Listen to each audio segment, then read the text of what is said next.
All right, Grace. So ideally, we can recognize when we are attacked. But let's say we begin to fall for it. Let's say there's a phishing attack and we click really fast because we're all panicked. We type in our password and they're like, oh, wait, I think I just gave my password to a shady site. What do you do once you're compromised in some way? It's a great question, Sal. Now, this is really unfortunate. We hope this doesn't happen to folks, but if it does, there are a few steps you can take to help mitigate the fallout from this kind of phishing attack. You should immediately tell a trusted adult, a teacher, or a parent, and let them know that this happened to you.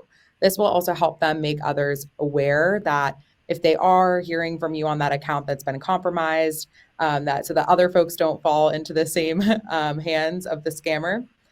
This will also help you take steps to report the scam if possible. So, for example, if you're using Gmail, there is a reporting tool within your email.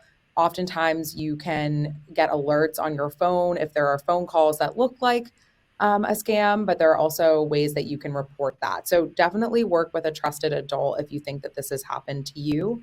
And then, once you've kind of mitigated the fallout from that, you can look at best practices to make sure that that password isn't compromised in other places. So you are going to want to update that password, enroll in two-step verification, as we talked about, and make sure that on a regular basis you're changing your password. So even if this happens to you and you weren't made aware, you can actually mitigate some of that risk if you're updating and having strong passwords on a frequent basis.